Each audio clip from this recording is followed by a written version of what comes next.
Boa noite, meus queridos irmãos e irmãs. Sejam todos bem-vindos. Que Jesus possa envolver a cada um de vocês e seus lares em muita paz, muita luz e muita alegria. Estamos muito felizes em darmos início a mais um Evangelho do Lar Ismael, programa elaborado e apresentado pelos estudantes dos cursos online do Lar Ismael, sob a supervisão do facilitador Irandir Protásio. E um recadinho importante para todos vocês. Aqueles que quiserem, coloquem um copinho de água ou uma garrafinha para ser fluidificada pelos amigos espirituais durante o Evangelho. A água do copinho pode tomar no final do Evangelho. E da garrafinha, tomar um copinho todos os dias. Dando início ao nosso Evangelho de hoje, vamos convidar nossa irmã Aina, que fará a leitura de harmonização. Boa noite, Aina. Boa noite. Boa noite a todos. Livro Vinha de Luz, capítulo 130. Amai-vos, não amemos de palavra, nem de língua, mas por obras e verdades. Por norma de fraternidade, pura e sincero, recomenda a palavra divina. Amai-vos uns aos outros. Não determina seleções, não exalta conveniência, não impõe condicionais, não desfavorece os infelizes, não menoscaba os fracos, não faz privilégios, não pede o afastamento dos maus, não desconsidera os filhos do lar alheio, não destaca a parentela consanguínea, não menospreza os adversários. E o apóstolo acrescenta: não amemos de palavras, mas realizando obras com todo o fervor do coração. O universo é o nosso domicílio, a humanidade é a nossa família. Aproximemo-nos dos piores para ajudar. Aproximemo-nos dos melhores para aprender. Amar-nos, servindo uns aos outros, não de boca, mas de coração, constitui para nós todos o glorioso caminho de ascensão. Do Espírito Emmanuel, psicografado por Francisco Cândido Xavier. Vamos, nesse momento, todos fechar os olhos e nos concentrar para fazer uma prece. Jesus nos ilumina, nos mostra o caminho para podermos melhor servir-vos. Nos ilumine, nos oriente e nos instrua. E nos dê cada vez mais sabedoria para aprendermos o que o Senhor quer nos ensinar nesse estudo do Evangelho. Assim seja. E assim seja, graças a Deus, e muito obrigado, Aina. Já harmonizados, sentindo a presença de Jesus em nossos lares, através desses queridos amigos espirituais, passemos a palavra à nossa irmã Fernanda, que fará, junto com a equipe desta noite, a explanação do Evangelho. Boa noite, Fernanda, é com você. Boa noite, Barbosa, boa noite a todos. Esta noite nós abordaremos o capítulo 7 do Evangelho segundo o Espiritismo, Bem-aventurados os pobres de espírito, os itens 1 e 2. O que se deve entender por pobres de espírito? Bem-aventurados os pobres de espírito, pois que deles é o reino dos céus. Mateus, capítulo 5, versículo 3. A incredulidade zombou desta máxima, bem-aventurados os pobres de espíritos, como tem zombado de muitas outras coisas que não compreende. Por pobres de espírito, Jesus não entende os baldos de inteligências, mas os humildes, tanto que diz ser para estes o reino dos céus, e não para os orgulhosos. Nessa passagem que eu acabei de ler, Jesus ele nos diz que os pobres de espírito são os humildes de coração, os simples. Em Mateus 18, quando os discípulos perguntam: quem é o maior no reino dos céus? Jesus ele usa uma criança como exemplo e diz: aquele que se fizer humilde como esta criança será o maior no reino dos céus. Jesus ele não usa a inocência da criança como ser ignorante, que não sabe das coisas, mas sim como ser inocente e puro, que está pronto para aprender. Os pobres de espírito são os puros de coração, realmente. Também em Marcos, capítulo 9, versículo 35, Jesus ainda diz: se alguém quiser ser o primeiro, seja o último de todos, o servo de todos. Voltando à leitura aqui, os homens de saber e de espírito, no entender do mundo, formam geralmente tão alto conceito de si próprios, da sua superioridade, que consideram as coisas divinas como indignas de lhes merecer atenção, concentrando sobre si mesmos os seus olhares. Eles não podem levar até Deus. Essa tendência de se acreditarem superiores a tudo, muito a miúdos o leva a negar aquilo que, estando-lhes acima, os depreciaria, e negar até mesmo a divindade. Barbosa, você quer comentar alguma coisa sobre os homens que se acham superiores em tudo? Olha, a grande dificuldade destes homens, que se sentem superiores a tudo e a todos, é vencer o próprio egoísmo. Porque o egoísmo os deixa cegos a ponto de acharem superiores ao próprio Criador. Outro fator determinante para essas pessoas, para esses homens, é a insegurança. A pessoa duvida constantemente de sua capacidade, né? E como mecanismo de defesa, ele se autoafirma como se achasse ser o maior entre todos. E é um grande desafio que enfrenta os orgulhosos, pois acredito que já passamos por essa situação, de vermos que aquilo que acreditávamos não era verdade. Um sentimento de impotência nos domina nessa situação. Por isso, aquele que é pobre de espírito, ele lamenta o orgulhoso e faz preces por ele, para que ele consiga superar este momento difícil de despertar. Barbosa, a insegurança ela nos faz realmente mais orgulhosos, né? E isso é como uma defesa. Muitas vezes não é nem por maldade, é por fraqueza mesmo. Continuando a leitura aqui, ou se condescendem em admiti-la, contestam-lhe um dos mais belos atributos, a ação providencial sobre as coisas deste mundo, persuadidos de que eles são suficientes para bem governar, tomando a inteligência que possui para a medida da inteligência universal e julgando-se aptos a tudo compreender, não podem crer na possibilidade do que não compreendem. Consideram sem apelação as sentenças que proferem. Boa noite, Paulinho. Fala algo para a gente sobre a ação de Deus sobre todas as coisas do mundo. Boa noite, Fernanda. Obrigado pela oportunidade. Fernanda, veja só. O homem insensato, em sua peregrinação neste planeta, ele julga-se por sua inteligência e prepotência, acreditando ser poderosos e capazes de superar a ação providencial divina sobre todas as coisas. Neste caso, pelo que eu entendo, só cabe a Deus como Criador de todo o universo. Seu orgulho se manifesta como soberano e nada pode ser superior a ele. Mas, apesar de sua inteligência, sua pequenez de conceito e crença o faz acreditar que tudo pode e lhe é permitido, por engano. Nesses seres humanos orgulhosos e inteligentes, seria capaz de criar o sol com toda a sua energia, calor e luminosidade? Conseguiria estes criar a lua, o mar, a terra, as belezas da natureza, a harmonia de todas as coisas em sua mais total magnitude? Não. Só um único ser é o Criador de todas as coisas.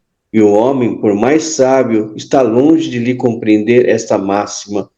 Vimos passar pela terra reis, rainhas, religiosos, inteligências notáveis que se colocaram acima de tudo e de todos, até de Deus. Mas onde estão hoje? Os seus conceitos e sistemas foram substituídos e eles esquecidos. Já os simples, os humildes, trouxeram através do exemplo e do amor ao próximo ensinamentos que nunca vão passar. Quem vai se esquecer de Francisco de Assis? Paulinho, a prepotência dos que se julgam inteligentes e superiores em tudo que fazem é o que faz falhar mesmo, né? E como você disse, quem de nós que é capaz de criar algo extraordinário? Não tem como, né? Voltando à leitura, se recusam a admitir o mundo invisível e uma potência extra-humana, não é que isso lhes esteja fora do alcance, é que o orgulho se lhes revolta a ideia de uma coisa acima da qual não possam colocar-se, e que os faria descer do pedestal onde se contemplam. Daí, só terem sorrisos de mofa para tudo que não pertence ao mundo visível e tangível. Eles se atribuem espírito e saber em tão grande cópia que não podem crer em coisas, segundo pensam, boas apenas para gente simples, tendo por pobres de espírito os que a tomam a sério. Boa noite, Silvia. Você quer comentar alguma coisa sobre o orgulho? Boa noite, Fernanda. Quero sim. Como você mesmo disse lá em cima, pobres de espíritos são aqueles que não têm orgulho. Eles são humildes, não se envaidecem pelo que sabem e não exibem o que têm. O orgulhoso é o oposto disso tudo, pois o orgulho é o pai de todos os males. O orgulhoso é soberbo, tem vaidade exagerada, arrogância, faz julgamento com desprezo e, na maioria das vezes, humilha. É por orgulho que discutimos, brigamos, é por orgulho ferido que nos magoamos. É o orgulho que dificulta o perdão. Ele também é excesso de amor próprio. O amor próprio é necessário. Devemos nos amar. Mas o orgulho exagera nesse sentimento que deixa de ser amor para se transformar em algo doentio. Um exemplo. Quando uma pessoa humilde comete um erro, ela diz: eu me equivoquei, eu errei, me perdoe, pois sua intenção é aprender e crescer.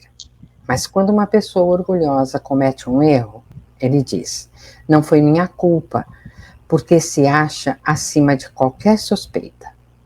Então nós chegamos à conclusão de que o orgulhoso é pobre de sentimentos e sem humildade nenhuma virtude se mantém.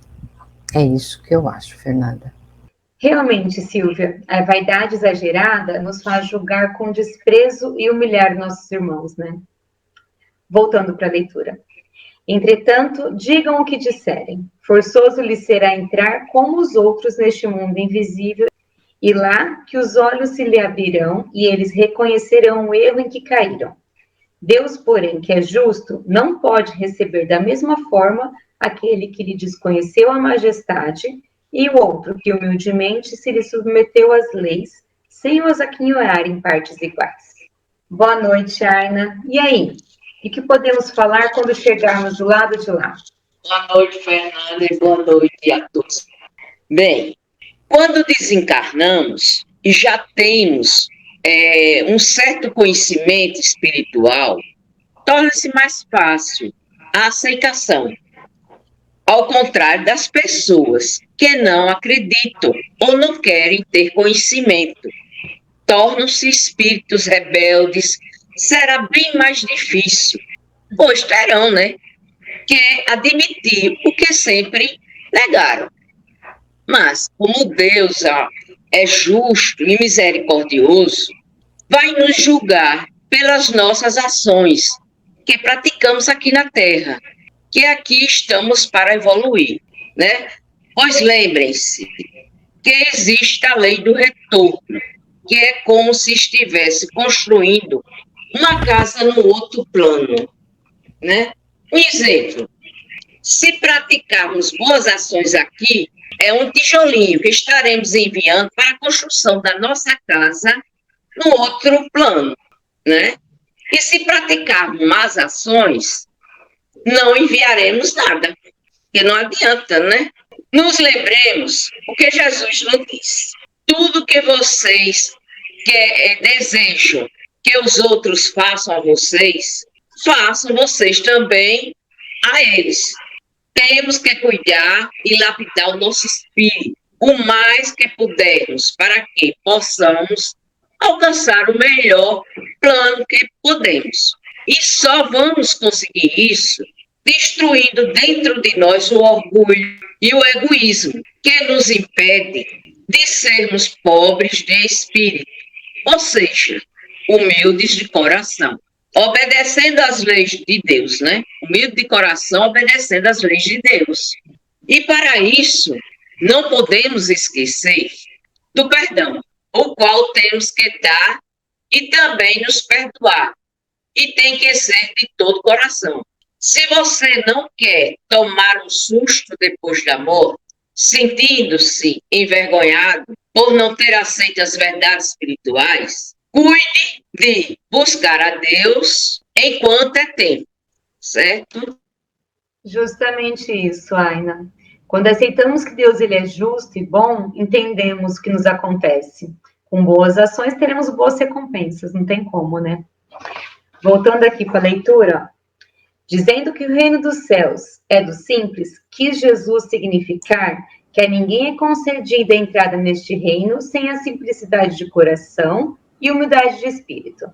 Que o ignorante possuidor dessas qualidades será preferido ao sábio que mais crê em si do que em Deus. Em todas as circunstâncias, Jesus põe a humildade na categoria das virtudes que aproxima de Deus, e o orgulho entre os vícios, que dele afastam a criatura.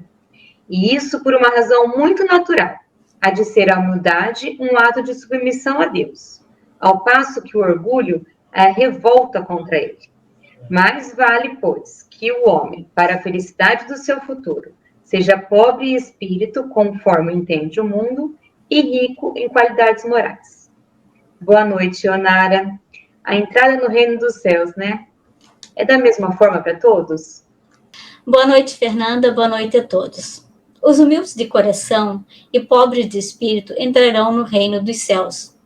Isso se dará pela nossa vontade, quando estamos dispostos a estudar e a praticar as leis de Deus. Quando nós deixamos nosso corpo de carne, vamos para um lugar de acordo com o que vivemos aqui na Terra. Se tivermos sido bons, humildes, caridosos e amorosos, vamos habitar os melhores dos mundos, onde a dor não faz morada, só a alegria e a beleza. Se formos orgulhosos, nos achando acima de tudo e de todas as coisas, tivermos por isso praticado mal ou sido indiferentes para com nossos irmãos, iremos para mundos bem difíceis, onde aprenderemos em meio a muita dor e trabalho, mais penoso que na terra, o caminho da humildade e obediência a Deus. Por isso, precisamos começar já. Precisamos começar hoje o plantio para mais tarde termos bons frutos. Só conseguiremos ser bons semeadores se tivermos em nós a vontade de buscar a lei que Deus deixou para nós. Ser simples, humildes, pacíficos, caridosos, amando ao próximo. Sermos a mão amiga e percebemos o tanto que podemos fazer em favor dos nossos irmãos que enfrentam lutas, na maioria das vezes, mais difíceis que as nossas. Mas muitas vezes é mais fácil viver o nosso mundo, fingir que não vemos nada, deixar que aquele que sofre de lado, e é o que normalmente fazemos. Para entrarmos no reino de Deus, devemos ser alegres, gratos, aceitar as provações com fé, resiliência e com a certeza de que Deus sabe o que é melhor para nós e o tempo certo de todas as coisas. Assim, seremos felizes e recompensados por nossos bons atos. Já o orgulhoso trilhará um caminho mais longo e penoso, pois é incapaz de se despir do que sabe, não tem coragem de abrir mão das suas convicções e se render ao amor incondicional de Deus.